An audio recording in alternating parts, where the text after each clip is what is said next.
Chapter 8. Olympia. Professor Spallanzani seemed happy to have Nathaniel visit with Olympia. During the next few days, everyone talked about the ball. Nathaniel's friends thought that Olympia was strange and boring. They said, "All she ever says is, ah." Nathaniel's good friend Sigmund thought Olympia was strange too. He asked Nathaniel, "How could you lose your head over that wooden doll?" Nathaniel said, "Don't you see how wonderful Olympia is? But it is for the best. We would fight about her if you thought she was wonderful too." Sigmund saw that his friend was in love. Nathaniel did not see that her eyes had no life. He did not see that she walked and danced like machine, not a living person. Olympia only sat and listened. Nathaniel thought, "Only she understands me." He looked for the ring his mother gave him.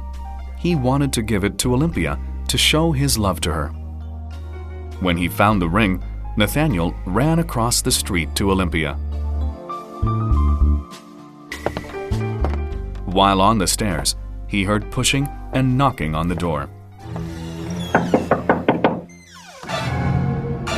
Then he heard voices. "Leave, you monster! I made the eyes and the inside of the machine. Stop! You watchmaker, let me go!" The voices were Spallanzani and Coppola. Nathaniel ran in. The professor held a female figure by the shoulders.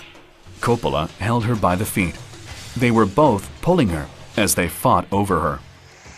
Nathaniel saw that the figure was Olympia. He tried to help her.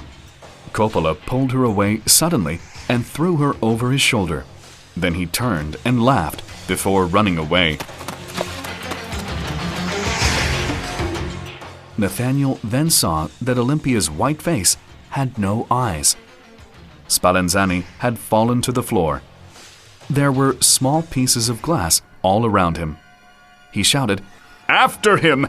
He has taken my best robot!"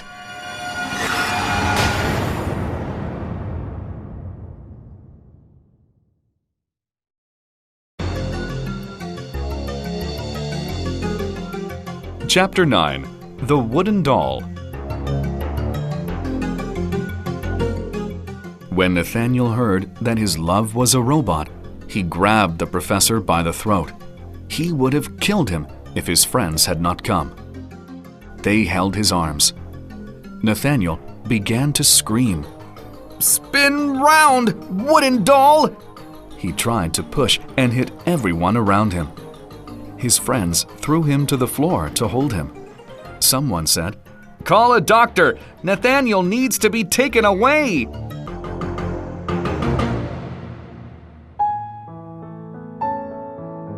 When he finally opened his eyes, Nathaniel felt as if he had woken up from a terrible dream.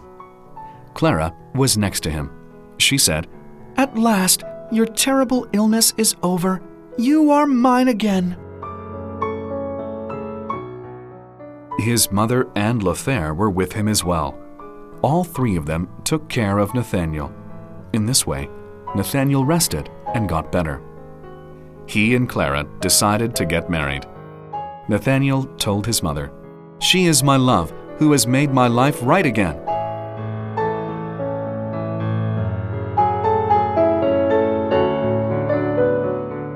Nathaniel and Clara went to visit the town near the house. There, they decided to go up the tall tower. Nathaniel wanted to look at the town and hills. "Go up," Lothair said. "I will wait here for you."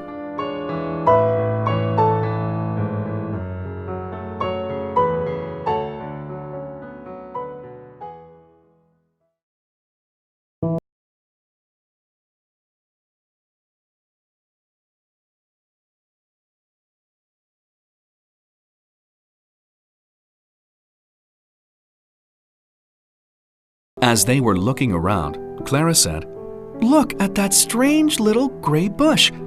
It looks like it's walking toward us." Nathaniel put his hand in his pocket and pulled out the spyglass that Coppola had sold him. Looking through it, he suddenly went white. He began screaming. Spin round, wooden doll! He looked at Clara with strange eyes. He grabbed her and tried to throw her from the tower. Clara screamed. Help me! Save me! Lothair was at the bottom of the stairs. He ran up as quickly as he could. The door was locked. Lothair kicked it as hard as he could to open it. Lothair hit Nathaniel. Then he grabbed his sister and took her down the stairs. She was saved. Nathaniel ran around and around the top of the building. He screamed and screamed. Spin round! Spin round! People heard shouting from the top of the building. A crowd began to form. One man, Coppelius, stood out from the crowd.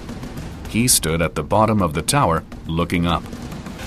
Some people wanted to bring Nathaniel down, but Coppelius said, Wait, he'll come down on his own. All at once, Nathaniel stopped. He looked down at Coppelius. Then Nathaniel suddenly jumped from the building, screaming, Fine eyes! Fine eyes!